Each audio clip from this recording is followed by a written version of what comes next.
Captain Marcus Blackwater Kane had sailed every treacherous sea, commanded the most feared crew in the Caribbean, and buried more enemies than he could count. His weathered hands bore scars from countless battles, his voice could silence a tavern with a whisper, and his reputation alone had sent rival captains fleeing before their ships even met the horizon. But when 8-year-old Emma, the sole survivor of a merchant vessel attack, looked up at him with tear-filled eyes and asked, "Do you also cry for your mama?"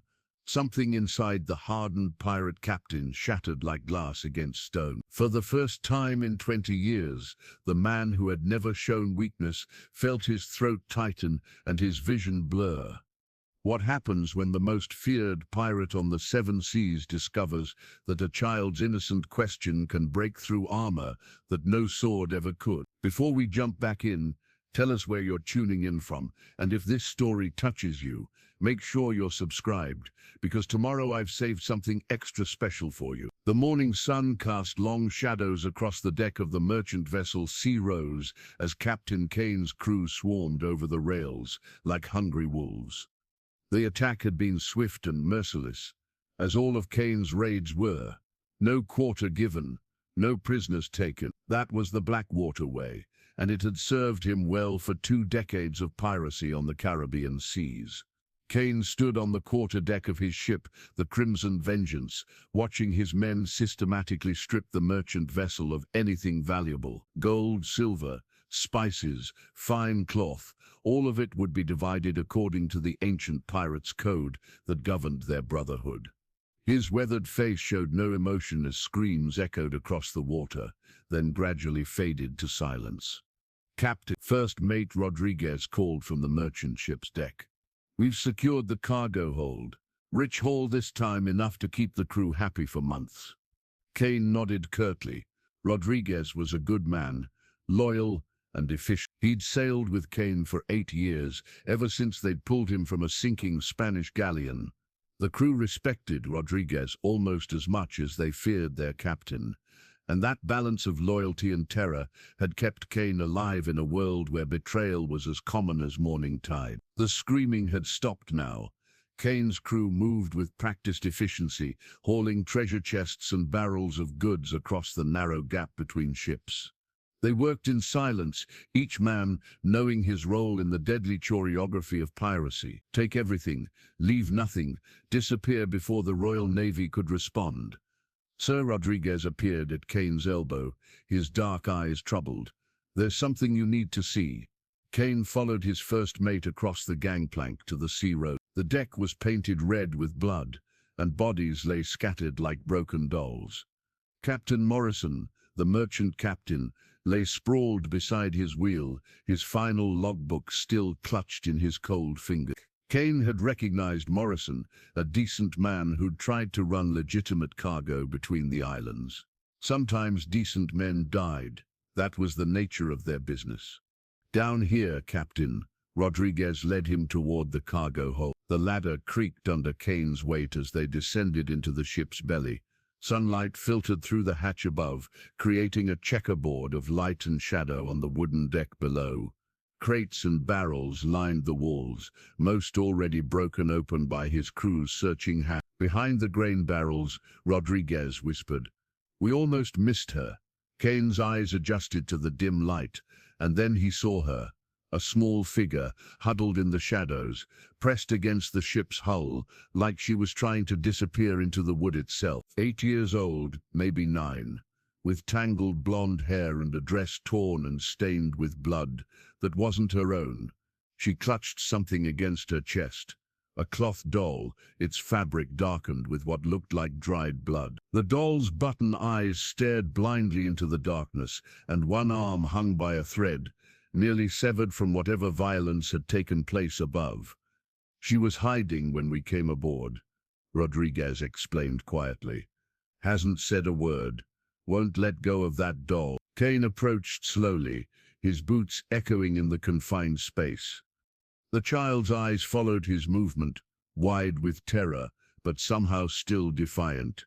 She'd seen her family murdered, probably watched from this very hiding spot, as Kane's crew cut down everyone she'd ever loved. "What's your name, child?" Kane's voice, so feared across the Caribbean, came out as barely a whisper. The girl said nothing, just pressed herself deeper into the shadows. Her small fingers tightened around the blood-stained doll, and Kane could see her trembling.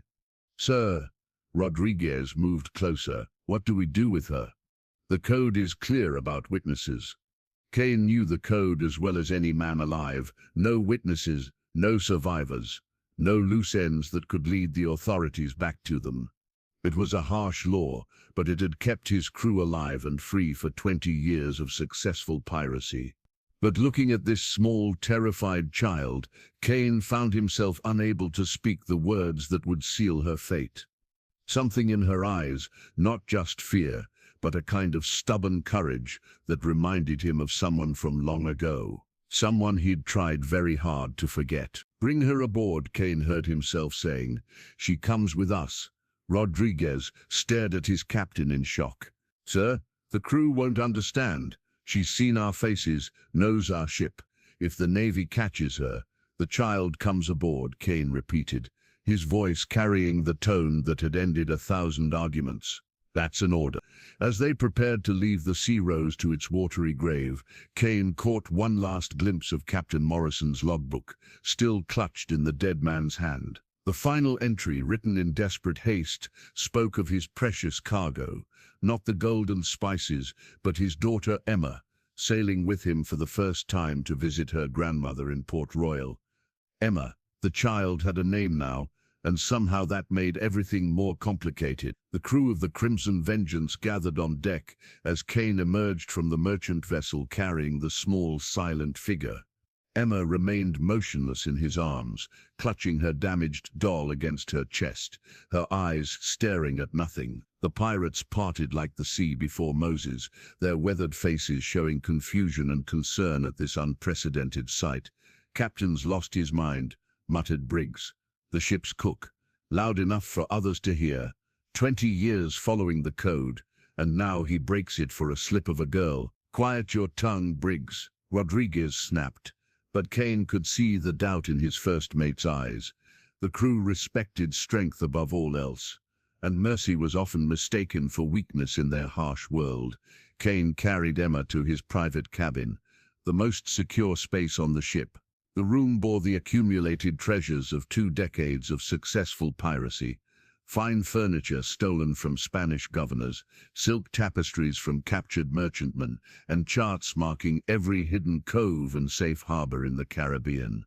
It was a sanctuary that few living souls had ever entered. Emma sat where Kane placed her on his ornate captain's chair, still silent, still clutching the doll. Her small fingers traced the toy's remaining arm, following the loose threads where violence had nearly torn it apart. Kane found himself studying her face, searching for something he couldn't name. She wore a locket around her neck, silver, delicately crafted, the kind of jewelry that spoke of a family with means and status. Inside, Kane glimpsed the edge of what looked like a miniature portrait before Emma's hand moved protectively over it. "Are you hurt, child?" Kane asked, his voice gentler than it had been in years. Emma's eyes met his for the first time, and Kane saw something that stopped his breath. Not just fear or grief, but a recognition of shared pain. As if this small girl could see through his fearsome reputation to the wounded man beneath. Above deck, Kane could hear his crew's voices growing louder, more agitated. 30 men who'd followed him through hell and hurricane were questioning his judgment for the first time. The pirate's code wasn't just law, it was survival. Break it once, and discipline crumbled like sandcastles in a storm. "She's a liability," came Thomas Crane's voice through the cabin walls. "Navy gets hold of her, she'll describe every face on this ship. We'll all hang from gallows point. The captain knows what he's doing," Rodriguez replied, but his words lacked conviction. Kane looked back at Emma, who seemed to understand every word. Despite her silence, her grip tightened on the locket, and for a moment, Kane saw her mother's face in the child's features. The elegant bone structure, the determined set of her small jaw. This wasn't just any merchant's daughter. This was a child born to privilege, to safety, to a world Kane's crew had just destroyed. What was your mother's name? Kane found himself asking. Emma's lips parted slightly, but no sound emerged. Instead, she opened the locket with trembling fingers, revealing a painted miniature of a beautiful woman with kind eyes and Emma's same golden hair. Beside the woman stood a distinguished gentleman in naval uniform, Captain Morrison, looking younger and happier than Kane had ever seen him. The cabin door burst open without ceremony. Rodriguez entered, followed by 3 of the crew's most senior members, men whose loyalty Kane had never questioned before this moment. "Captain," Rodriguez began carefully, "the men are concerned about the girl. She's seen too much, knows too much. The code exists for good reason. Since when do we vote on matters of command?" Kane's voice carried the dangerous edge that had preceded countless deaths. "Since our captain starts making decisions that could get us all killed." Crane stepped forward, his hand resting meaningfully on his cutlass hilt. "She goes overboard, or we might have to consider new leadership." The cabin fell silent, except for the creaking of ship timbers and the distant sound of waves against the hull.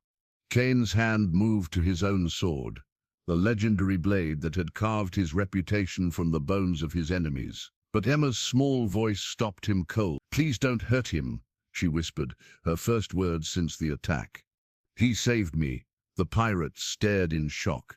The child they'd been discussing like cargo had found her voice to defend the man who'd spared her life. Kane felt something crack inside his chest. Not the armor around his heart, but something deeper and more fundamental. "The child stays," Kane said quietly, his tone brooking no further argument.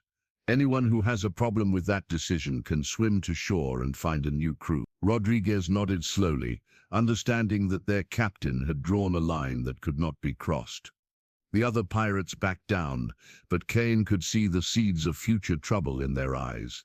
After they left, Emma climbed down from the chair and moved to Kane's side. Without a word, she took his scarred hand in her small one and held it, offering comfort to the man who'd shown her mercy when none was expected.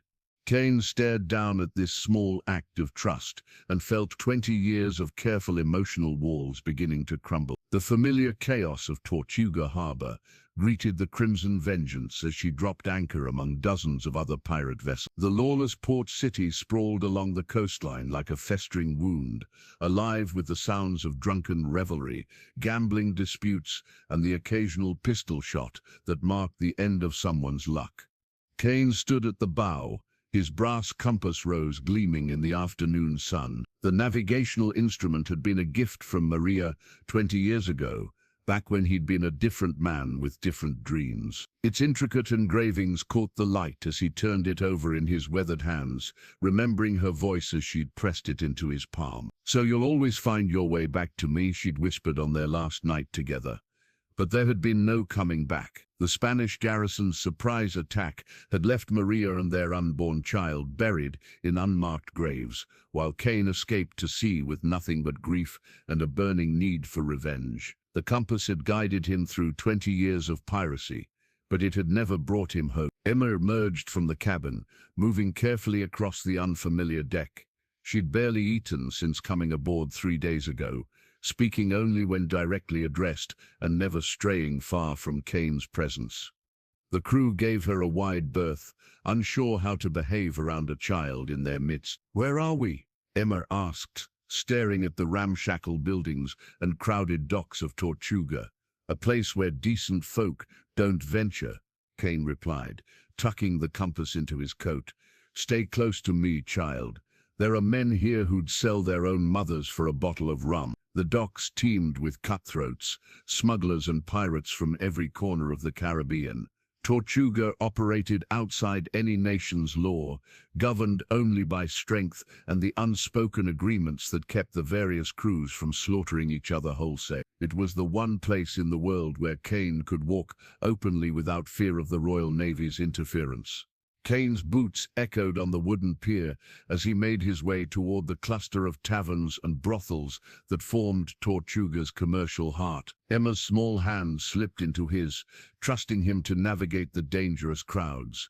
Several pirates recognized Kane and stepped aside respectfully, though their eyes lingered curiously on his unusual companion. The Salty Dog Tavern occupied a prime corner position, its doors open to catch the sea breeze, and its interior thick with tobacco smoke and the smell of unwashed bodies. Kane had conducted business here for years, but bringing a child into such a place felt wrong in ways he couldn't articulate. "Wait here," Kane told Emma, positioning her beside a stack of rum barrels outside the tavern.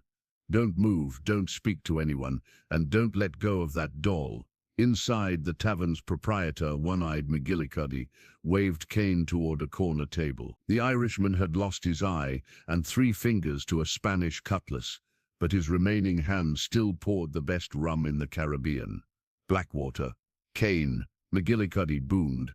"Heard you took the Sea Rose. Rich prize, that one." "Rich enough," Kane replied, settling into his chair. "I need information, McGillicuddy. Know any respectable families looking to take in an orphaned child?" The tavern keeper's remaining eye widened in surprise. Since when does the infamous Captain Kane concern himself with orphans? "You going soft in your old age?" Before Kane could answer, a commotion erupted outside. Emma's scream cut through the tavern's din like a blade through silk. Kane was on his feet and moving before conscious thought took hold, his hand already drawing steel. He burst through the tavern doors to find Emma backed against the rum barrels, her doll clutched protectively against her chest. 3 drunken pirates surrounded her, their faces flushed with rum and malicious intent. "Pretty little thing," slurred the largest pirate, reaching toward Emma's golden hair. "Fetch a good price in the slave markets, she would." Kane's cutlass sang from its sheath, the blade stopping just short of the pirate's throat. The man froze, suddenly sober as he recognized death in Kane's eyes. "Touch the child," Kane said quietly, "and I'll feed your entrails to the sharks while you watch." The 3 pirates backed away, hands raised in surrender. Word of Kane's protection of the girl would spread through Tortuga within hours, ensuring her safety, but also raising uncomfortable questions about his motives. Emma ran to Kane's side, tears streaming down her face. Without thinking, he knelt and gathered her into his arms, feeling her small body tremble against his chest. "Did they hurt you?" he asked, surprised by the gentleness in his own voice. Emma shook her head, then looked up at him with those impossibly wise eyes. "You saved me again," she whispered, "just like Mama said someone would." Kane's throat tightened. "What did your mother say about that?" "She said that even when everything seems lost, God sends us angels." Emma's small hand touched Kane's scarred cheek. "Are you my angel?" Kane stared at this child, who could see goodness in a man the world knew only as a ruthless killer. For the first time in 20 years, he felt tears threatening to blur his vision. The nights were the hardest for Emma. 3 weeks had passed since the attack on the Sea Rose, and while the daylight hours brought distractions and the comfort of Kane's presence, darkness unleashed the memories she tried so desperately to bury. Kane woke to the sound of muffled sobs coming from the small hammock he'd strung in the corner of his cabin. Emma had refused to sleep anywhere else, claiming the crew's quarters were too loud and frightening. In truth, Kane suspected she was afraid to be alone with her nightmare. He lit a lantern and moved quietly to her side. Emma sat upright in the hammock, clutching her wooden horse, a carved toy her father had made for her 7th birthday. The horse's paint was worn from countless hours of play, and one leg bore the marks of careful repair where it had been broken and mended with love. "The dreams again?" Kane asked softly. Emma nodded, wiping tears with the back of her hand. "I see Papa falling down and Mama screaming, but I can't help them because I'm too small and too scared." Kane settled into the chair beside her hammock, unsure how to comfort a grieving child. 20 years of piracy had taught him many skills, but none of them involved soothing nightmares or mending broken hearts. "Sometimes," he began carefully, "the bravest thing a person can do is survive when everything else is lost." Emma looked at him with those impossibly mature eyes. "Were you scared when bad things happened to you?" The question hit Kane like a physical blow. No one had asked him about fear in decades. Pirates didn't discuss such things. Fear was weakness, and weakness meant death in their world. "Yes," he admitted quietly, "I was terrified." "What happened to your Mama and Papa?" Kane's hand unconsciously moved to the compass in his coat pocket. They died when I was about your age. Disease took them both within a week. Did you cry? For days. I thought the tears would never stop. Emma climbed down from her hammock and approached Kane's chair. Without invitation, she settled onto his lap, something that would have been unthinkable with any other member of his crew. Kane found himself adjusting to accommodate her small form, his arms naturally encircling her protectively. "You still cry for them?" Emma asked, her voice barely above a whisper. "Sometimes," Kane replied honestly, "but the tears are different now, softer, more like remembering than hurting." Emma held up her wooden horse, studying its familiar features in the lantern light. "Papa made this for me. He said horses are brave and strong, and if I ever felt scared, I should hold it and remember that I'm brave and strong too. Your father sounds like a wise man." He was. Emma's voice carried a mixture of pride and loss. "He taught me numbers and letters and how to read the stars. Mama said he wanted me to be educated like a proper lady, but also practical like a sailor's daughter." Kane felt something twist in his chest at the casual mention of a father's love and a mother's pride. Emma had been raised with care and intention, surrounded by people who valued both her mind and her spirit, and his crew had destroyed all of it in a few violent minutes. "I'm sorry," he found himself saying. "I'm sorry your parents are gone. I'm sorry you're here instead of safe at home. I'm sorry for everything." Emma turned to look at him, her small hand reaching up to touch his face. "You didn't kill them," she said simply. "You saved me. My crew killed them. I gave the order to attack, but you didn't know I was there. You didn't know about Papa and Mama." Emma's logic held the clarity that only children possessed. "And when you found me, you chose to help instead of hurt. That's what matters now." Kane stared at this remarkable child who could offer forgiveness he didn't deserve. "How can you be so certain about right and wrong? The world isn't that simple, Emma. Mama always said the world is exactly as simple as we choose to make it. People do good things or bad things. Sometimes the same person does both. But every moment, we get to choose which kind of person we want to be." She curled against his chest, her breathing gradually evening out as sleep began to claim her. Kane sat motionless, afraid to disturb the trust she'd placed in him, watching the lantern light flicker across her peaceful face. For the first time in 20 years, Marcus Kane found himself wondering what kind of person he wanted to be. Emma's simple faith in his capacity for goodness was transforming him in ways no amount of gold or conquest ever could. Outside the cabin, he could hear the crew's voices discussing their next target, planning their next raid. But holding this sleeping child, Kane felt the weight of choices he'd never questioned before. Emma was teaching him that survival wasn't enough. Sometimes a person had to decide what they were surviving for.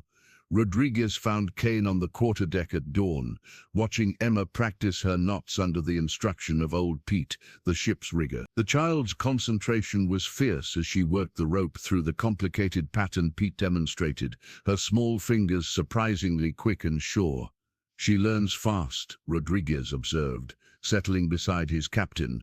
"Too fast, maybe." Kane nodded, noting the subtle warning in his first mate's tone.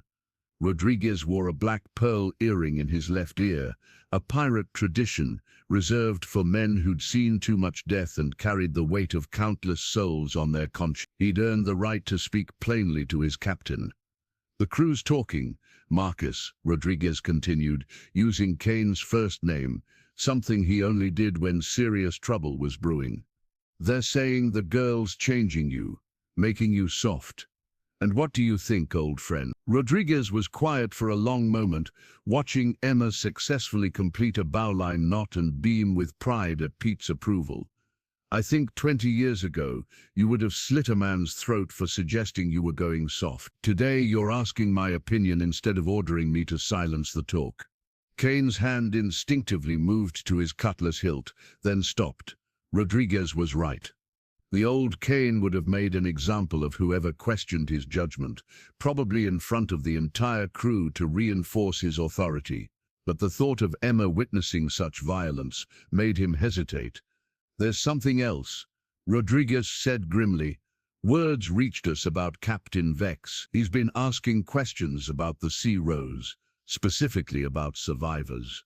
Kane felt ice form in his veins. Captain Bartholomew Vex commanded the most ruthless crew in the Caribbean, a collection of cutthroats so vicious that even other pirates avoided them. Vex himself was a monster who tortured prisoners for entertainment and left no witnesses to his crimes. What kind of questions? The kind that suggest he knows about Emma. My sources in Port Royal say he's offering a substantial reward for information about a young girl who might have survived the attack. Kane's eyes found Emma across the deck, watching her laugh at something Pete was saying. The sound was pure and bright in their dark world, like sunlight breaking through storm clouds. The thought of Vex getting his hands on her made Kane's blood turn to fire. How does he know she exists? Could be any number of ways. Maybe someone saw us take her aboard in Tortuga. Maybe he had business with her father that we don't know about. Rodriguez paused, his weathered face grave. Or maybe Emma witnessed something before the attack that makes her valuable to him. Kane remembered the way Emma had recognized him immediately as someone dangerous, her instant understanding of the violence surrounding her. Children didn't develop such awareness without reason. Captain, Emma's voice called from across the deck. She ran toward him with the excitement of a child who'd mastered something difficult. Look what Pete taught me. She held up a perfect monkey's fist knot, the rope work tight and secure. Her face glowed with accomplishment, and Kane found himself smiling despite the dark turn his thoughts had taken. Well done, little one. Pete's the best teacher on the ship for that sort of thing. Emma beamed, then noticed Rodriguez's serious expression. Are you talking about important captain things? She asked, her intuition as sharp as ever.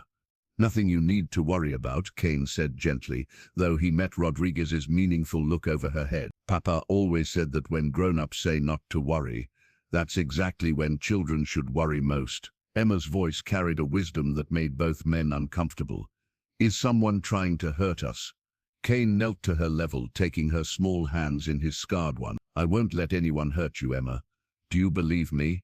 Yes, she said without hesitation. But Papa promised the same thing, and bad men still came. The simple truth of her words hit Kane like a physical blow. He'd been telling himself that he could protect her, that his reputation and skill with a blade were enough to keep one small girl safe. But pirates lived violent lives, and violence had a way of finding them no matter how carefully they planned. Emma, he said carefully, if something were to happen to me, Rodriguez would take care of you. He's a good man, and he'd make sure you found a safe place to live. Nothing's going to happen to you, Emma said firmly, her small chin set with determination. I won't let. Rodriguez cleared his throat quietly. Captain, we need to make some decisions. If Vex is hunting her, staying in familiar waters might not be wise. Kane stood, his mind already working through their limited options. Every choice carried risks, and Emma's safety had become the most important factor in calculations that used to involve only profit and survival. Set course for the Windward Islands, Kane decided. Somewhere Vex won't expect us to go, and if he finds us anyway. Kane's hand tightened on his sword hilt. Then Captain Vex will learn what happens to men who threaten my family. The words slipped out before he could stop it, but Kane realized he meant it completely. Somewhere in the past month, this orphaned child had become more than a responsibility. She'd become the daughter he'd never had, worth fighting and dying to protect. The afternoon sun beat down mercilessly as Kane drew his legendary cutlass, its blade gleaming like liquid silver. Emma stood before him on the main deck, gripping a wooden practice sword that Pete had carved from a spare mast.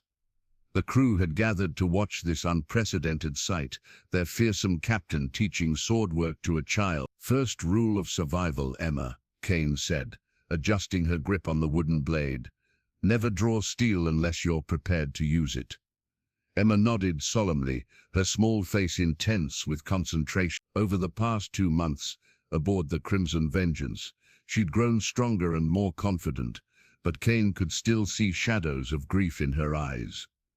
Teaching her to defend herself felt like the most important thing he'd ever done. Why do I need to know how to fight? Emma asked. raising the practice sword as Kane had shown her. "You said you'd always protect me, because sometimes the people we love aren't there when danger comes." Kane replied quietly, "Your father couldn't protect you from my crew, but he taught you to hide, to survive. That knowledge saved your life." The crew watched in fascination as Kane demonstrated basic defensive positions.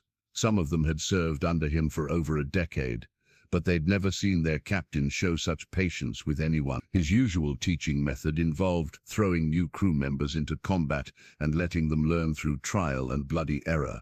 "Keep your feet balanced," Kane instructed as Emma attempted a simple parry. "Good. Now step into the motion. Let your whole body work together." Emma's natural coordination surprised everyone, including Kane himself. She moved with an instinctive grace that couldn't be taught, as if the sword was becoming an extension of her arm rather than a foreign object. She struggled to control.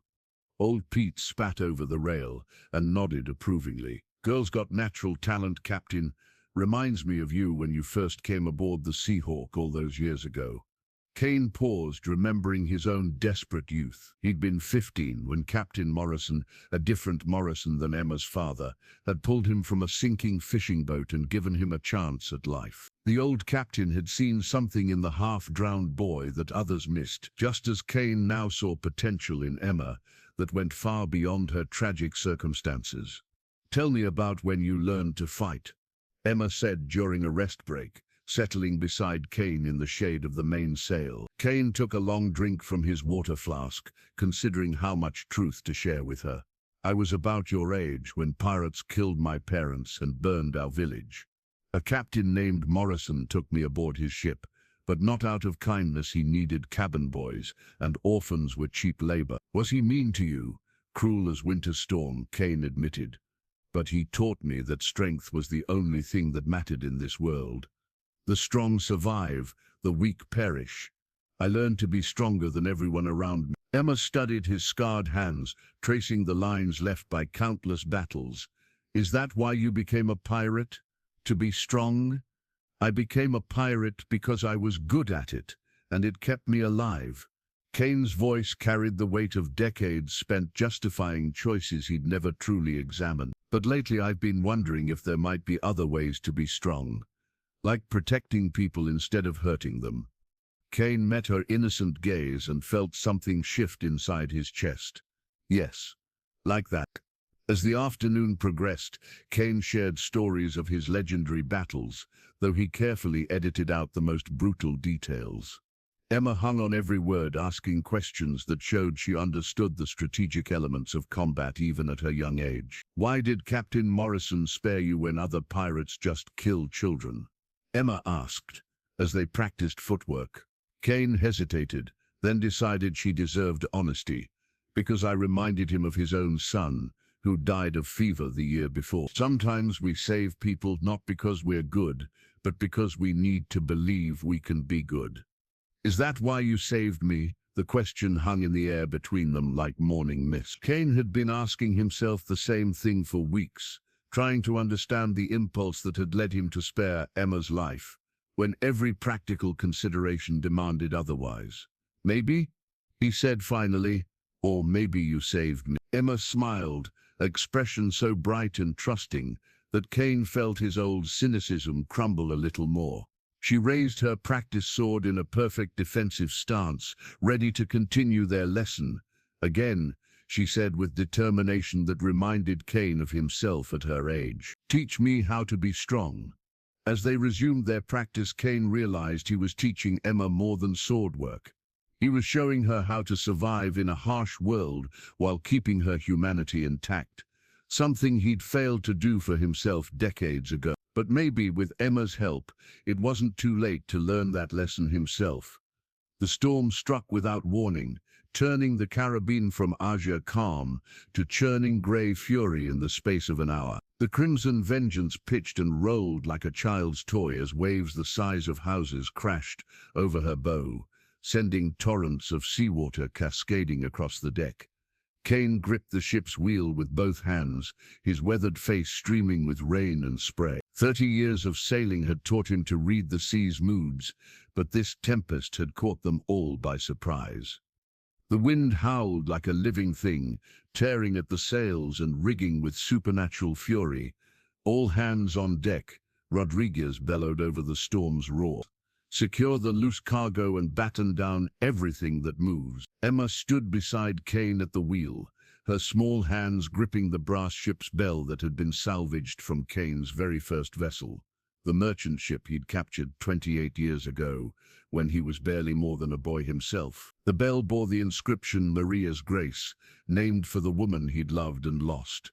Kane had kept it through every ship he'd commanded since, a reminder of dreams that had died in Spanish cannon fire. "Should I go below?" Emma shouted over the wind, her voice barely audible above the storm's fury. "Stay with me," Kane replied, one arm moving protectively around her shoulders. "You're safer here where I can see you." The ship's bell rang frantically with each massive wave, its bronze voice almost lost in the storm's symphony of destruction.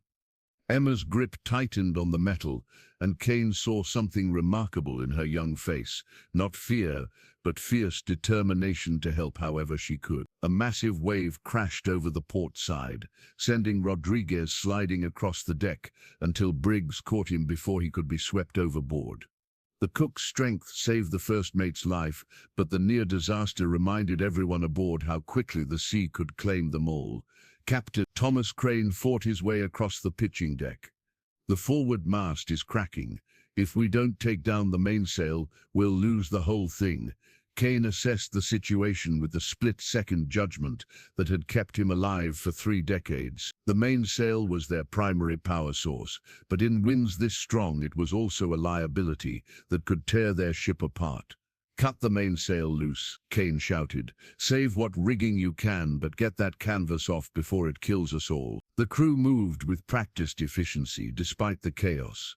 These men had sailed with Kane through dozens of storms, trusting his judgment when their lives hung in the balance. But this tempest tested them like no other, waves that seemed to reach for the very stars, wind that threatened to tear the breath from their lungs. Emma suddenly pulled on Kane's coat, pointing toward the horizon, where lightning split the sky. "There's something out there." Kane squinted through the driving rain and felt his blood turn to ice. Another ship struggled against the storm, its dark silhouette barely visible through the chaos. But Kane's experienced eye could read the signs, the distinctive rake of its masts, the predatory way it cut through the waves despite the tempest's fury. Captain Vex had found them. "Rodriguez," Kane bellowed. "Enemy ship off the starboard bow." His first mate looked where Kane pointed and cursed in 3 languages. "In this storm? The man's completely mad." Emma's small hand found Kane's, her fingers intertwining with his scarred ones. "He's come for me, hasn't he?" Kane met her gaze, seeing adult understanding in those young eyes. "Yes, but he'll have to go through me to get you." The Crimson Vengeance shuddered as another massive wave struck, and Kane heard the ominous crack of stressed timber. The ship was taking a beating that would have sunk a lesser vessel, but she'd weathered storms before. The question was whether they could outlast both the tempest and Vex's pursuit. "Listen to me carefully, Emma," Kane said, kneeling beside her while still maintaining his grip on the wheel. "No matter what happens, you stay close to Rodriguez. If something happens to me, nothing's going to happen to you." Emma interrupted, her voice carrying absolute certainty. "We're going to survive this together." Kane stared at this remarkable child who could face pirates and hurricanes with equal courage. "How can you be so certain?" Emma's hand pressed against the ship's bell, its bronze surface worn smooth by decades of storms and battles. "Because this bell has been with you through everything bad that ever happened. And you're still here. That means you're stronger than any storm." Kane felt tears mixing with the rain on his face as Emma's simple faith gave him strength he didn't know he possessed. She was right. He'd survived Spanish attacks, Navy pursuits, mutinies, and countless storms. He'd built his reputation from nothing and commanded the respect of the most dangerous men in the Caribbean. But looking at Emma's trusting face, Kane realized he'd never fought for anything that mattered as much as keeping her safe. This storm and Vex's pursuit were just 2 more obstacles to overcome. The ship's bell rang again as lightning illuminated their pursuers, and Kane felt something he hadn't experienced in 20 years, the absolute certainty that some things were worth dying to protect. The storm had passed, leaving the Crimson Vengeance battered, but afloat as they limped into Port Royal's bustling harbour. The British stronghold stood like a beacon of civilization against the wild Caribbean, its stone fortifications and orderly streets a stark contrast to the lawless havens Kane usually frequented. Emma stood beside Kane at the bow, watching the busy port with wide eyes. Royal Navy warships dominated the harbour, their gun ports open and cannons gleaming in the morning sun. Merchant vessels and fishing boats crowded the remaining space, creating a maze of masts and rigging that stretched as far as the eye could see. "Why are we here?" Emma asked quietly. "Won't they recognize you?" Kane adjusted his tricorn hat lower over his face and checked the false papers Rodriguez had prepared. "Sometimes the best place to hide is in plain sight, little one. Besides, we need supplies and repairs that only a major port can provide." What Kane didn't tell Emma was that wanted posters bearing his likeness were nailed to every post and building in Port Royal. The Royal Navy warrant, tucked inside his coat, carried a death sentence with his name on it, offering £500 for his capture, dead or alive. But their ship needed repairs that couldn't wait for safer harbours. As they approached the docks, Kane spotted the familiar parchment nailed to a wooden post. His own face stared back at him from the wanted poster, though the artist had made him appear more villainous than reality. Scarred, sneering, with wild hair and mad eyes. The accompanying text detailed his crimes in language that made him sound like a monster from children's nightmares. Emma followed his gaze and fell silent as she read the poster. Kane watched her expression change as the full weight of his reputation became clear to her. The man who'd been teaching her swordwork and comforting her nightmares was officially one of the most wanted criminals in the Caribbean. £500, Emma read aloud, her voice small. "That's enough to buy a whole plantation." "Yes," Kane replied simply, waiting for her reaction. Emma studied the poster for a long moment, then looked up at Kane with those impossibly mature eyes. "The picture doesn't look like you at all. You're much handsomer than that." Kane felt something break open in his chest at her matter-of-fact acceptance. "Emma, do you understand what this means? What kind of man I am?" "I know exactly what kind of man you are," Emma replied firmly. "You're the kind who saves little girls and teaches them to be strong and holds them when they have nightmares about their dead parents." A British naval officer walked past, his uniform crisp despite the Caribbean heat. Kane tensed, ready to fight or flee, but the man's eyes passed over them without recognition. The false beard Rodriguez had provided, combined with civilian clothes, created an effective disguise. "Captain Morrison, my father. He told me stories about pirates." Emma continued as they walked through the port's crowded streets. "He said some men turn to piracy because they're evil, but others do it because the world gave them no other choice." Kane stopped walking, struck by her words. "What else did your father say?" "He said that good men can do bad things when they're hurt or angry or desperate, but deep down they're still good men. They just need someone to remind them who they really are." They paused outside a tavern where Kane could hear rough voices discussing the morning's news. Through the open windows he caught fragments of conversation about increased naval patrols and a massive bounty placed on a certain notorious pirate captain. "Emma," Kane said carefully, "what if the authorities discovered you were traveling with me? They might think you're my accomplice, or worse, they might not believe you're an innocent victim." Emma's hand slipped into his, her small fingers squeezing reassuringly. "Then we'll just have to make sure they don't find out, won't we?" Her simple faith in their ability to overcome any obstacle humbled Kane more than any sermon ever could. She'd seen his wanted poster, understood the danger of being associated with him, and chosen to stay by his side anyway. A commotion erupted from the tavern as someone shouted about spotting a suspicious ship in the harbour. Kane's muscles tensed, ready for flight, but Emma tugged him toward a narrow alley between buildings. This way, she whispered. Papa always said the best way to avoid trouble is to see it coming first.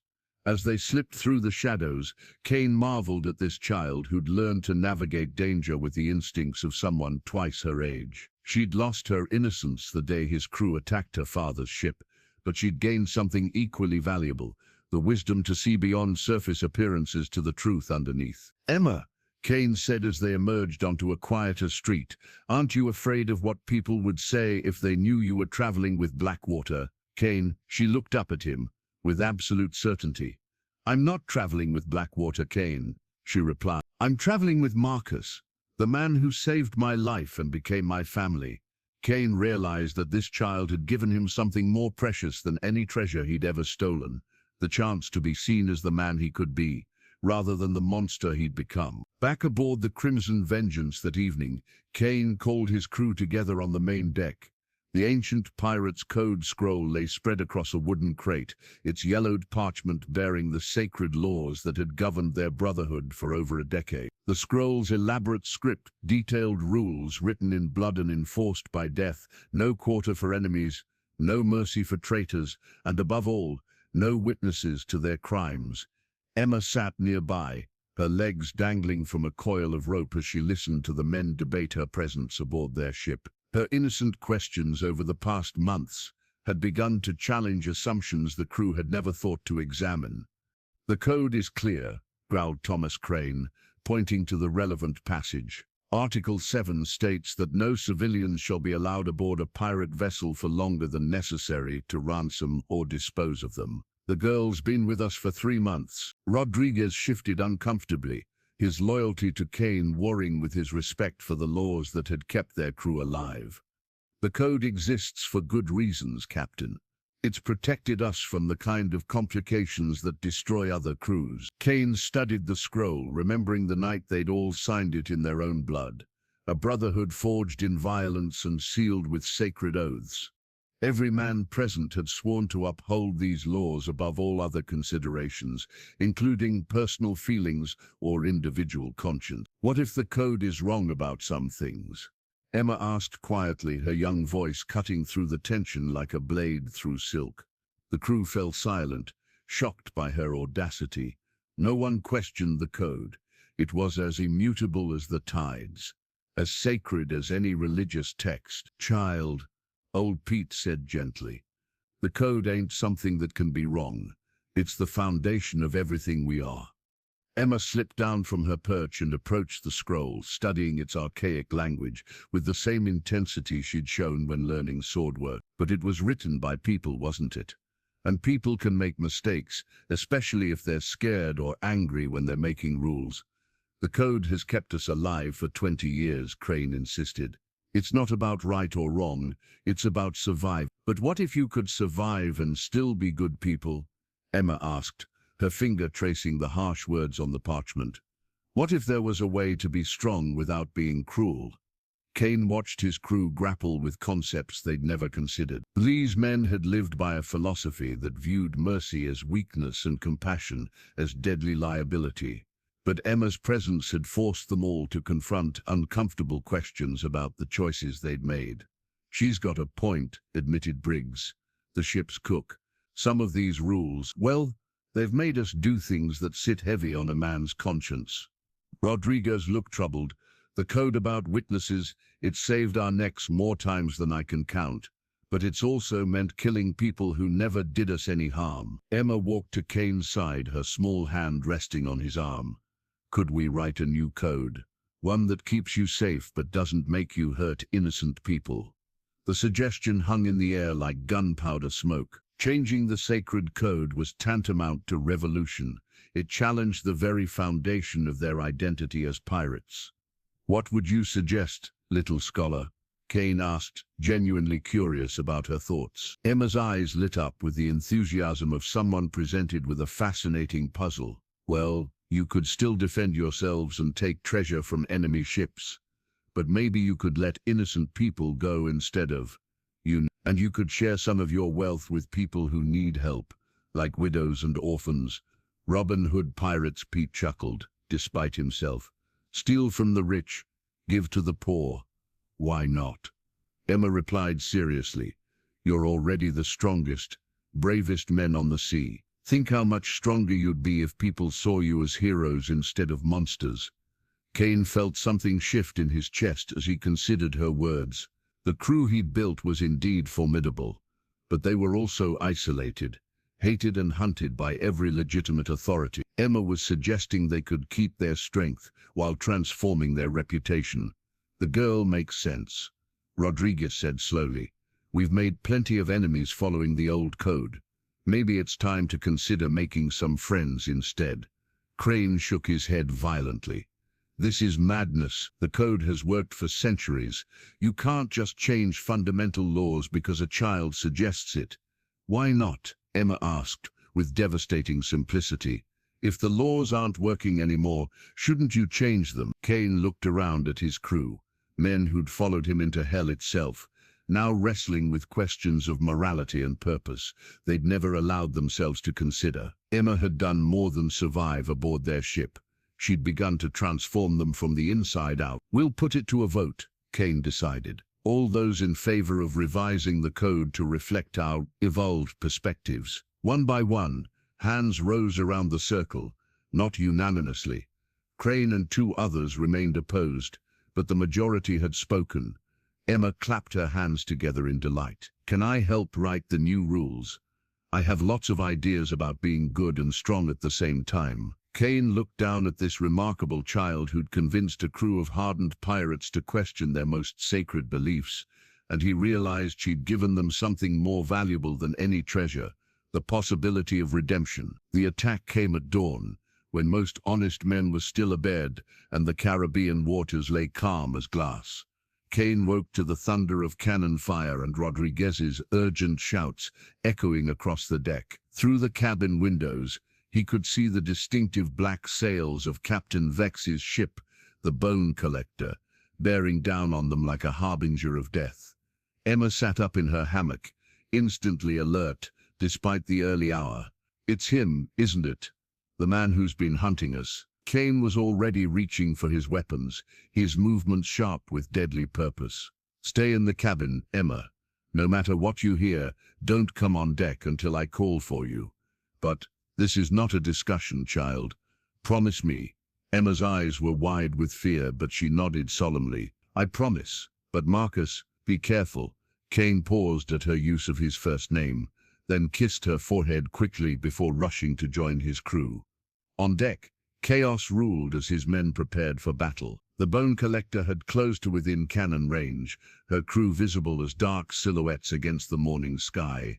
Captain Bartholomew Vex stood on his quarterdeck like an angel of death, his elaborate coat flapping in the wind. In his hand he held a blood-stained tricorn hat, one Kane recognized with a chill of horror. It had belonged to Willem Torres, a member of Kane's original crew from 15 years ago, a good man who died protecting a convoy of civilian ships from Vex's brutality. Marcus Kane, Vex's voice carried across the water with unnatural clarity. I've come for what's mine. Kane cupped his hands and shouted back. The child is under my protection, Vex. Find easier prey. Vex's laughter was like breaking glass. The girl's father carried something that belongs to me. She's the only one left who knows where to find it. Kane felt ice form in his veins. Emma hadn't just been an innocent victim of their attack on the Sea Rose. She was connected to something larger, something that had drawn Vex's attention like blood draws sharks. Rodriguez appeared at Kane's side, his face grim. What does he mean, Captain? What was Emma's father carrying? Before Kane could answer, Vex raised a speaking trumpet to his lips. I'll make this simple, Kane. Surrender the girl, and your crew live. Refuse, and I'll send every one of them to the bottom. Kane's hand moved instinctively to his cutlass. He'd faced overwhelming odds before and emerged victorious through superior tactics and ruthless determination. But Vex commanded twice as many men and carried heavier guns. A direct confrontation would be suicide.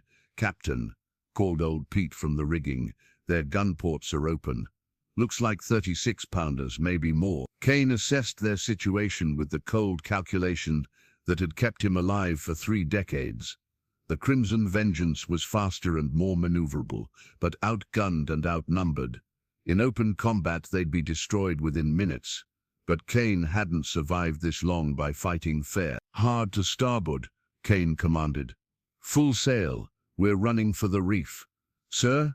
Rodriguez looked confused. "The reef will tear our hull apart if we misjudge the depth. Not if we know these waters better than Vex does." Kane's eyes gleamed with the fierce joy of mortal combat. "I've sailed through Devil's Triangle a dozen times. Has Vex?"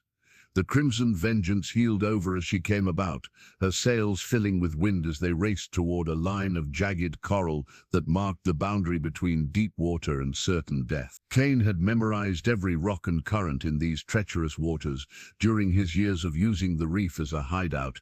Vex's ship followed, her heavier guns speaking in thunderous voices that sent cannonballs whistling over their heads. One shot clipped their mizzen-mast, sending splinters flying like deadly rain. "Emma," Kane called toward his cabin. "Are you safe?" Her voice came back, muffled but strong. "I'm here. Is everyone all right?" Kane smiled grimly despite their desperate situation. Even facing death, the child's first concern was for others' welfare. The reef loomed ahead, its coral teeth gleaming just below the surface. Kane could feel his crew's tension.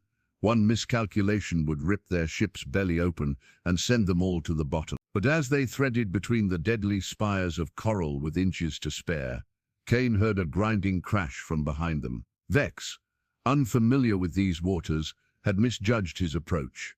The bone collector's hull scraped against hidden coral, her forward momentum suddenly arrested. "Now," Kane roared, "come about and give them a taste of our guns."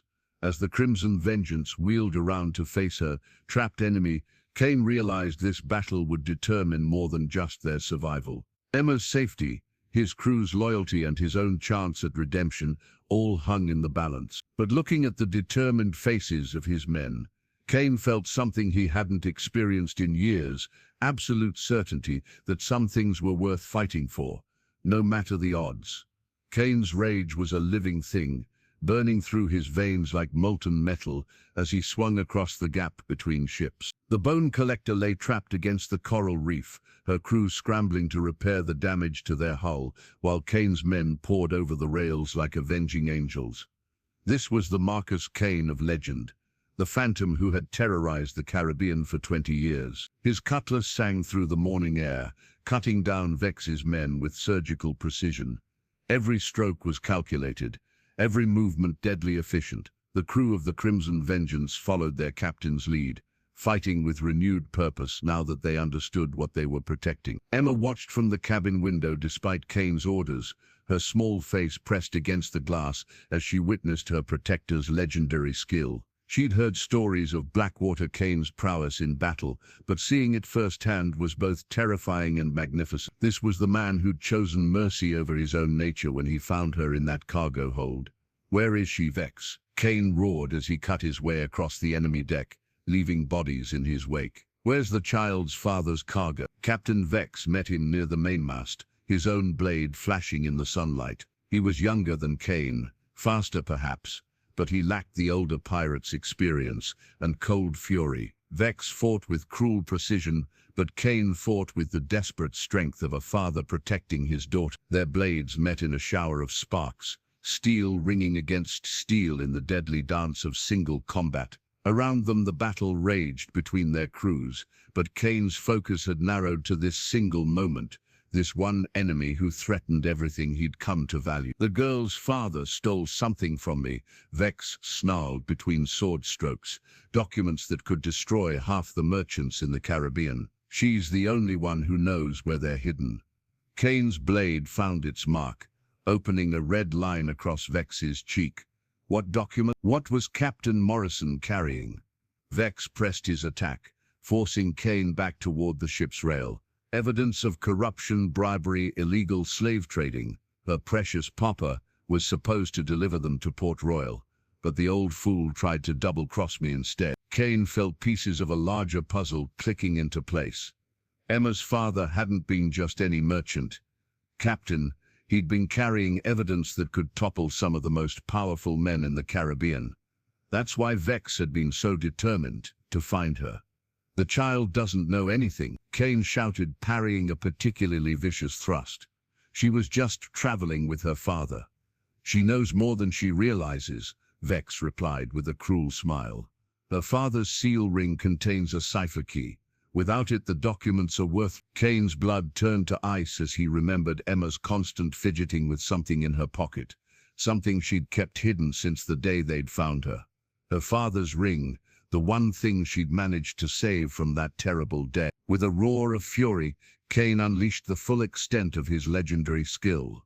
His blade became a silver blur, driving Vex back across the deck with an onslaught that left no room for counterattack. This was the man who'd earned his fearsome reputation through sheer, unstoppable violence when those he cared about were threatened. Vex stumbled, his guard dropping for just an instant. Kane's cutlass found his throat, the razor-sharp edge drawing a thin line of blood. "Yield," Kane commanded, his voice deadly quiet. Around them the battle had ceased. Vex's crew, seeing their captain defeated, threw down their weapons in surrender. Kane's men stood ready to finish what they'd started, awaiting only their captain's word. But Emma's voice cut through the morning air from the cabin window. "Marcus, don't kill him." Kane's hand trembled on High's sword hilt. Every instinct, every year of piratical conditioning, demanded that he end Vex's threat permanently. But Emma's plea reminded him of the man he was trying to become, the man she believed him to be. Instead, Kane's free hand shot out, grasping the blood-stained tricorn hat that had belonged to Willem Torres. This hat belonged to a good man, a better man than either of us. He died protecting innocent people from monsters like you. Vex's eyes widened in recognition and fear. "I'm sparing your life," Kane continued, his voice carrying across both ships. "But if you ever threaten the child again, if you even sail in the same waters as us, I will hunt you to the ends of the earth and show you no mercy." Kane stepped back, lowering his sword. "Take your ship and go. Consider this your only warning." As Vex's crew worked frantically to free their vessel from the coral trap, Kane felt Emma's small hand slip into his. She'd disobeyed his orders and come on deck, but her presence filled him with a peace that victory alone could never provide. "You spared him," she said simply. "You asked me to," Kane replied. "That matters more than revenge." Emma smiled up at him, and Kane realized that in choosing mercy over vengeance, he'd won something far more valuable than any battle. He'd proven himself worthy of her trust and love. That evening, in the privacy of Kane's cabin, Emma finally revealed the secret she'd been carrying since the attack on the Sea Rose. With trembling fingers, she pulled her father's seal ring from the small pouch she wore around her neck, a heavy gold band bearing the Morrison family crest and intricate engravings that seemed to shift in the lantern light. "Papa gave this to me right before the bad men came," Emma said quietly, turning the ring over in her small hands. "He said it was very important and that I should never let anyone else have it." Kane examined the ring carefully, noting the complex pattern of symbols etched into its surface. To most people, it would appear to be merely decorative, but Kane's years of dealing with coded messages and hidden treasures told him otherwise. This was a cipher key, the kind used by government agents and merchant princes to encode sensitive information. "Emma," Kane said gently, "do you remember what your father was doing before you sailed together? Any meetings he had, papers he was working on?" Emma nodded slowly, her young face troubled by memories she'd tried to forget. "He had lots of visitors the week before we left, important-looking men in fancy clothes. They would talk in his study for hours, and when they left, Papa always looked worried." She paused, then continued in a smaller voice. "One night I heard him telling Mama that some very bad people were doing terrible things to innocent families, and he had to help stop them, even though it was dangerous." Kane felt a chill run down his spine. Captain Morrison hadn't been just any merchant. He'd been gathering evidence against some of the most powerful and corrupt men in the Caribbean. The kind of evidence that could topple governments and end criminal empires. "Where are these documents now, child?" "I don't know," Emma replied honestly. Papa said he hid them somewhere safe, where only someone with his ring could find them, but he didn't tell me where. Kane studied the government treaty document he'd found among Emma's father's papers. A seemingly innocent shipping manifest that was probably encoded with the locations of the hidden evidence. Combined with the cipher key in Emma's ring, these papers could unlock secrets that dozens of powerful men would kill to protect. Emma, listen to me very carefully, Kane said, kneeling to her eye level. These documents your father collected, they could save a lot of innocent people from very bad men, but they could also put you in terrible danger if the wrong people found out about them. Like Captain Vex, and others even worse than him. Kane's voice was gentle but serious. I need you to understand something important. Your father wasn't just a merchant captain. He was a very brave man who risked his life to protect people who couldn't protect themselves. Emma's eyes filled with tears, but they were tears of pride rather than grief. Papa was a hero? Yes, little one, your father was a hero. And now we have to decide what to do with the weapon he left behind. Kane spread the treaty document on his desk, studying its innocent-appearing text with new understanding. Hidden within the shipping manifests and cargo listings were probably the locations of warehouses, meeting places, and safe houses used by the corruption network. Morrison had been investigating. What should we do? Emma asked, moving to stand beside Kane as he worked. The right thing, Kane replied, though the words felt strange coming from his lips. A year ago, he would have sold these documents to the highest bidder without a second thought. But Emma's influence had changed him in ways he was only beginning to understand. You mean give them to the good people who can stop the bad men? Kane nodded, feeling a surge of pride at her quick understanding. Exactly. But it means we'll be making some very dangerous enemies.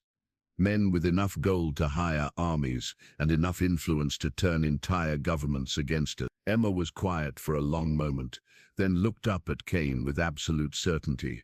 Papa died trying to do the right thing. I want to finish what he started. Kane stared at this remarkable child who could choose justice over safety without hesitation. At 9 years old, Emma possessed more moral courage than most adults ever developed. She was truly her father's daughter. Then we'll finish it together, Kane decided. But first, we need to decode these documents and find where your father hid the real evidence. As they bent over the papers together, Kane realized they were embarking on something far more dangerous than piracy. They were choosing to fight for justice rather than profit, to protect the innocent rather than prey on the weak. But looking at Emma's determined face in the lamplight, Kane knew they were making the right choice.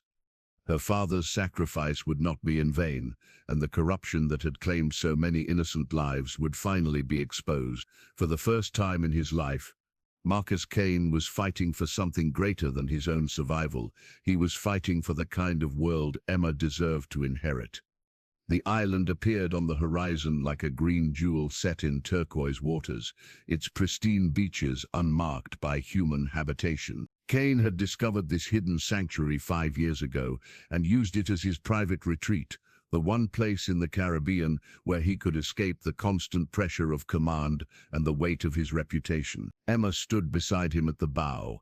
As the Crimson Vengeance dropped anchor in the secluded lagoon, palm trees swayed in the tropical breeze, and exotic birds called from the dense jungle that covered the island's interior. It was paradise. But Kane had come here for a darker purpose. Is this where you buried your treasure? Emma asked, her eyes wide with wonder at the untouched beauty surrounding them. Kane's hand unconsciously moved to his coat pocket, where Maria's wedding ring had rested for 20 years. In a manner of speaking, child, there are some things buried here that I've been avoiding for a very long time. They rowed to shore in the ship's boat, just Kane and Emma, leaving Rodriguez in command of the crew. This journey was too personal to share with others, too painful to endure with witnesses. The beach felt familiar under Kane's boots, though the last time he'd walked here, he'd been running from grief instead of confronting it. Emma helped him gather driftwood for a small fire as the sun began its descent toward the western horizon. She worked with quiet efficiency, sensing the gravity of Kane's mood without needing explanation. Over the month they'd been together, she'd developed an uncanny ability to read his emotional weather. "The tree line," Kane said finally, pointing toward a massive mahogany tree that stood apart from the others. "That's where I buried the life I used to have." They walked through the sand toward the tree, Emma's small hand finding Kane's as they approached the site that held his deepest pain. At the base of the mahogany, Kane knelt and began digging with his hands, brushing away years of accumulated sand and fallen leaves. His fingers found the oilskin-wrapped bundle exactly where he'd left it. Inside, protected from salt air and time, lay Maria's wedding ring, a simple band of silver set with a small emerald that had belonged to her grandmother. Beside it was a letter she'd written him on their wedding day, promising to love him through whatever storms life might bring. Emma watched in respectful silence as Kane held the ring up to the fading light, tears streaming down his weathered face for the first time in decades. The emerald caught the sin and threw tiny rainbows across the sand, as beautiful as the day he'd first placed it on Maria's finger. "She was going to be your wife?" Emma asked softly. Kane nodded, unable to trust his voice. "We were married for 6 months before the Spanish attacked our town. She was carrying our child when they killed her." Emma moved closer, her small arms encircling Kane's waist in a gesture of pure comfort. "What was she like?" Kane's voice broke as he spoke. "Kind, brave. She used to say that every person had goodness inside them, even pirates and soldiers. She believed that love could change anyone if they were willing to let it." "She sounds wonderful. I think I would have liked her." Kane looked down at this remarkable child who could offer comfort to a grieving man despite her own losses. "She would have loved you, Emma. You remind me of her in so many ways." They sat together in the sand as darkness fell, Kane finally allowing himself to mourn properly for the love he'd lost and the family that might have been. Emma held his hand and asked gentle questions about Maria, what she looked like, how they'd met, what dreams they'd shared. "I was going to leave piracy after our child was born," Kane admitted. "Maria had convinced me that there were better ways to make a living, better ways to be a man." "You still could," Emma said with simple certainty. "She wouldn't want you to stop living because she died." Kane stared at the ring in his palm, feeling 20 years of accumulated guilt and grief beginning to lift like morning fog. Emma was right.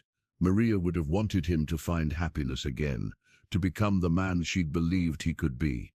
"I've been hiding from her memory instead of honoring it," Kane realized, "running from the pain instead of learning from it." Emma squeezed his hand. "Sometimes we have to feel sad about the people we lost before we can be happy about the people we still have." As Kane slipped Maria's ring onto his little finger, not as a burden to carry, but as a reminder of love's transformative power, he felt something fundamental shift inside his heart. The past would always be part of him, but it no longer had to define his future. For the first time in 20 years, Marcus Kane was ready to live again instead of merely surviving, to love again instead of simply existing, and he had a brave little girl to thank for showing him the way back to his own humanity. Back aboard the Crimson Vengeance, Kane worked by lamplight in his cabin, carefully carving intricate designs into a small wooden jewelry box. His weathered hands moved with surprising delicacy, creating flowing patterns that seemed to dance across the mahogany surface. Each stroke of his knife was deliberate, purposeful. This was more than mere carpentry. It was the physical manifestation of love. Emma sat cross-legged on his bunk, watching the transformation with fascination. "What are you making?" "Something special for someone special," Kane replied, pausing to examine his work. "Every young lady should have a proper place to keep her treasures." The jewelry box was taking shape beautifully, its lid adorned with carved dolphins and waves that captured the essence of their shared life at sea. Inside, Kane had created small compartments lined with silk, one for Emma's mother's locket, another for her father's ring, and a larger space for whatever precious items she might collect in the years to come. "Is it really for me?" Emma asked, her eyes wide with wonder. Kane nodded, smiling at her amazement. "A father should give his daughter beautiful things, shouldn't he?" The words slipped out before he could stop it, but Kane realized he meant it completely. Somewhere during their months together, Emma had become more than his responsibility or even his ward. She had become his daughter in every way that mattered. Emma's face lit up with joy so pure it took Kane's breath away. "You really think of me as your daughter?" "I think of you as the greatest gift I've ever received," Kane replied honestly. "You've taught me what it means to love someone more than your own life." Emma launched herself into his arms, nearly knocking over the lamp in her enthusiasm. Kane caught her easily, holding her close and marveling at how perfectly she fit against his chest. This was what he'd been missing all those years. Not just love, but the chance to nurture and protect someone who depended on him completely. "I love you too, Papa Marcus," Emma whispered against his shoulder. Kane felt tears threaten his composure at her words. No treasure he'd ever stolen, no victory he'd ever won, could compare to hearing this precious child claim him as her father. Over the following days, Kane threw himself into completing Emma's jewelry box with the same intensity he'd once reserved for planning raids. He added secret compartments, tiny hinges that moved without sound, and a hidden mechanism that would only open when the dolphins were pressed in a specific sequence. The crew watched their captain's transmission with wonder and growing respect. The man who'd once ruled through fear alone was now teaching them that strength could coexist with tenderness, that a leader could be both fearsome in battle and gentle with those he loved. Rodriguez found Kane on deck one morning, applying the final coat of varnish to the completed jewelry box. The first mate settled beside his old friend, studying the intricate craftsmanship with appreciation. "It's beautiful work, Marcus. She'll treasure it forever."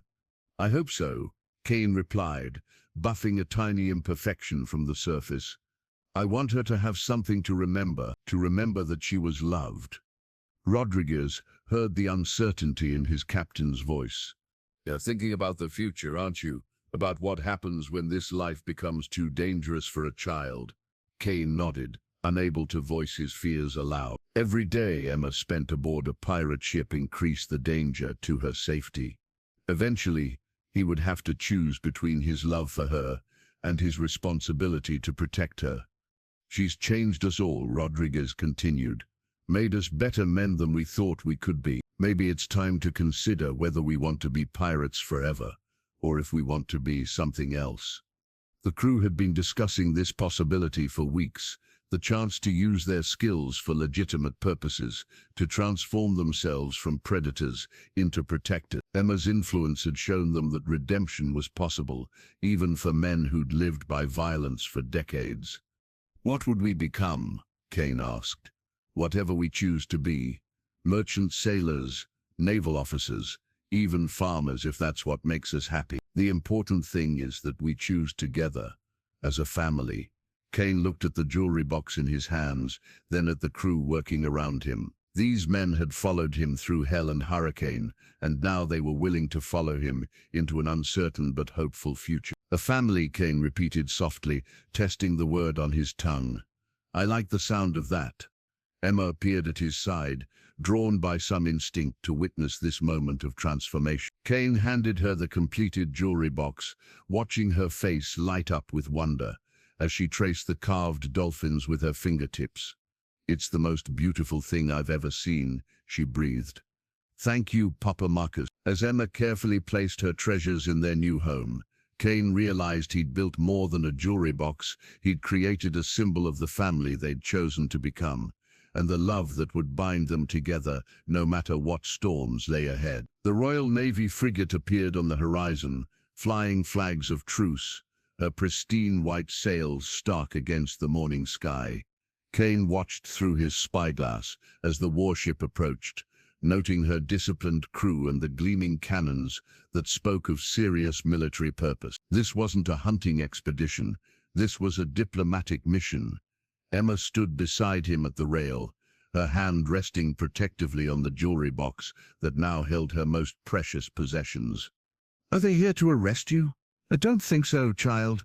Ships coming to make arrests don't usually fly truce flags." Kane collapsed his spyglass, though tension remained in his shoulders. "But stay close to me. just in case. As the Navy vessel drew alongside, Kane could see her captain clearly, a distinguished man in his 50s with graying hair and the bearing of someone accustomed to command. What surprised Kane was the absence of hostility in the officer's demeanor. This man had come to negotiate, not to fight. Permission to come aboard. The Navy captain called across the gap between ships. Granted, Kane replied, though his hand remained near his sword hilt. Captain William Blackwood of His Majesty's ship Intrepid climbed aboard with only 2 officers as escort. He carried himself with dignity but without arrogance, and his eyes showed intelligence rather than the blind prejudice Kane expected from Royal Navy officers. "Captain Kane," Blackwood began formally, "I come bearing an official communication from the Admiralty, as well as a personal message from Governor Hamilton of Jamaica." Kane accepted the sealed documents, noting the official wax seals and elaborate ribbons that marked them as genuine government correspondence. Emma moved closer to his side, her presence giving him strength as he broke the seals and began to read. The first document was indeed a royal pardon, offering Kane and his entire crew complete forgiveness for past crimes in exchange for their cooperation in exposing the corruption network that Emma's father had died investigating. The second was a commission as a privateer, giving Kane legal authority to hunt pirates and protect merchant shipping. "This is unprecedented," Kane said quietly, studying the documents in disbelief. "Full pardons for my entire crew. The evidence you've provided about the corruption network has already led to 12 arrests," Captain Blackwood explained. "Men in positions of power who were profiting from slavery, illegal arms trading, and extortion.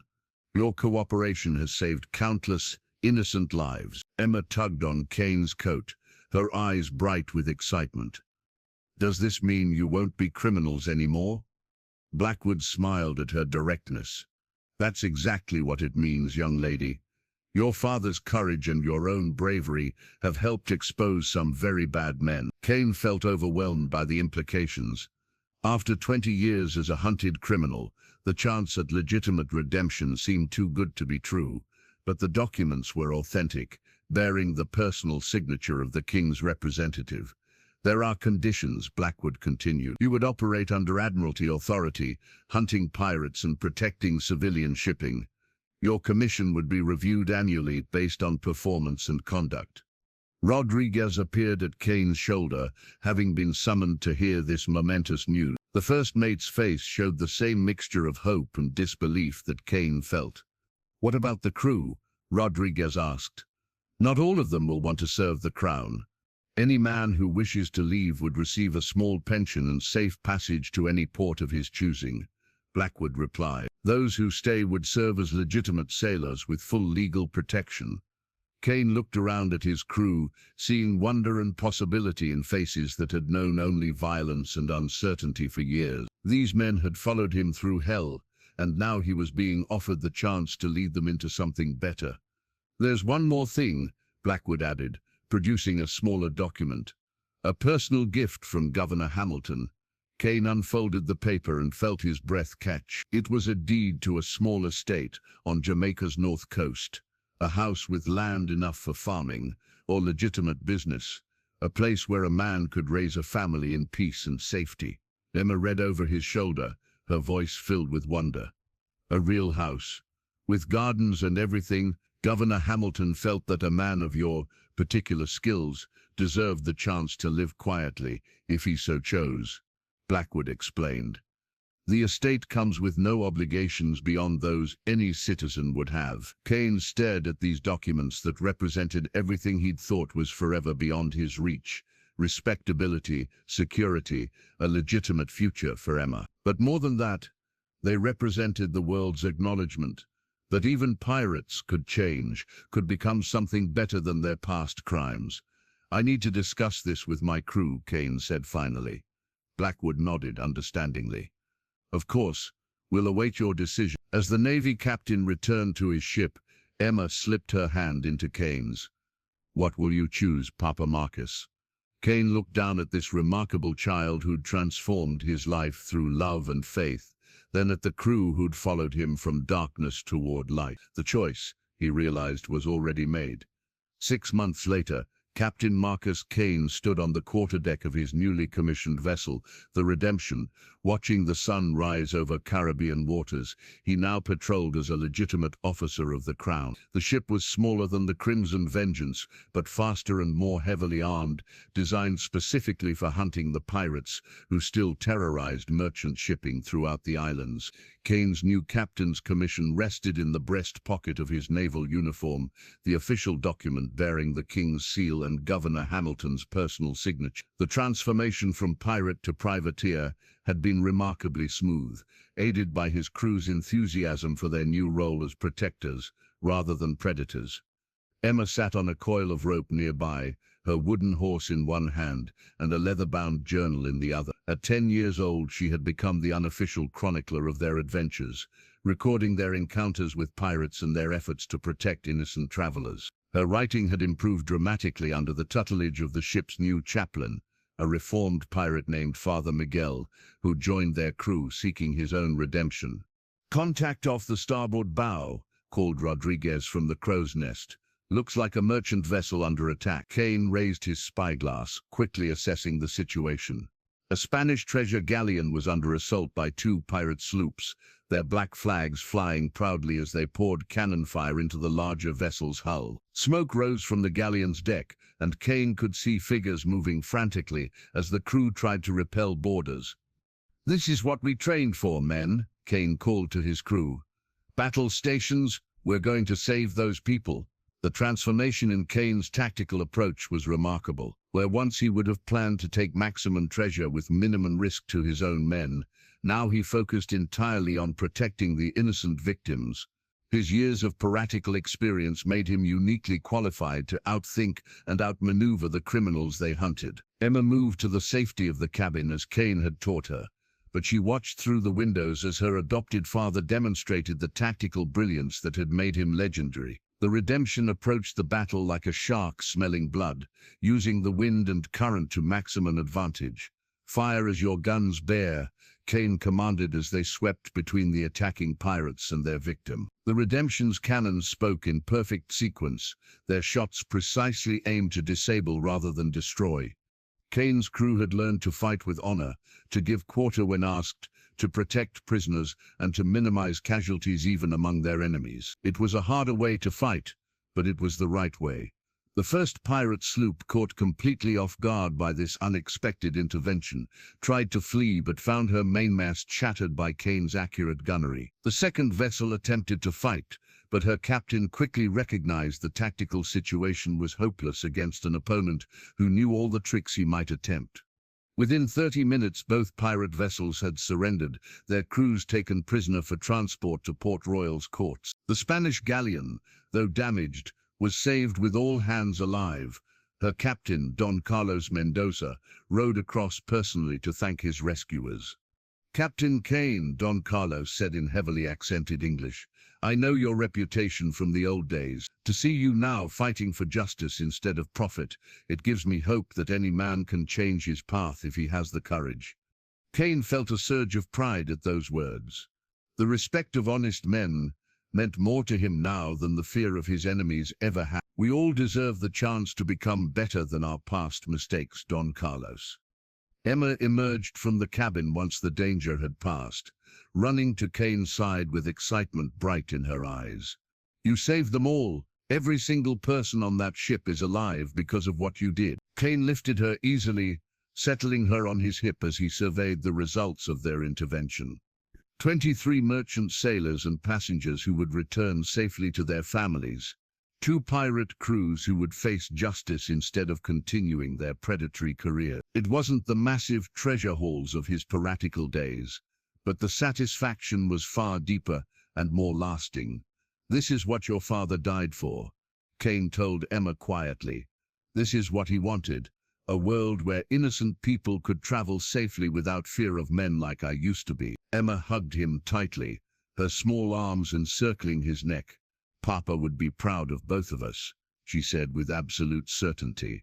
"We're finishing what he started." As the Redemption set course for Port Royal with their prisoners and rescued passengers, Kane felt the deep satisfaction that came from using his skills to protect rather than prey upon the innocent. His crew worked with renewed purpose, understanding that they were writing a new chapter in their shared story, one where former criminals could become heroes through courage, dedication, and the transformative power of love. The man who had once been known as Blackwater Kane was gone forever, replaced by Captain Marcus Kane of His Majesty's Navy, protector of the innocent and guardian of the seas he had once terrorized. 6 months after Kane's commission as a privateer, sunlight streamed through the windows of their new home on Jamaica's north coast, illuminating the family portrait that hung above the fireplace in their comfortable sitting room. The painting showed Captain Marcus Kane in his naval uniform, Emma in a blue dress that matched her eyes,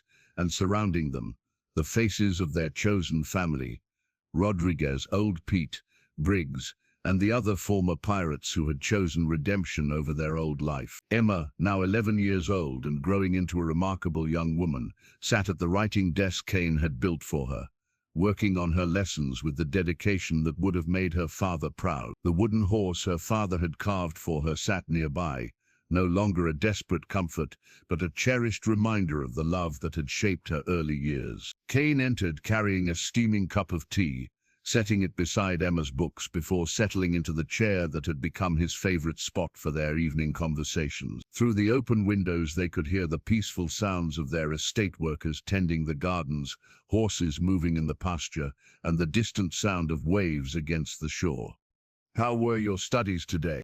Kane asked, noting the complex mathematical equations Emmett had been working through. "Challenging but interesting," Emma replied, her vocabulary now reflecting the excellent education Kane had arranged for her. "Mr. Whitmore says I have a natural aptitude for navigation and commerce. He thinks I might make an excellent ship's officer someday." Kane smiled at the irony. The daughter of a merchant captain, raised by a former pirate, was showing aptitude for the very skills that had shaped both their lives. "And is that what you want?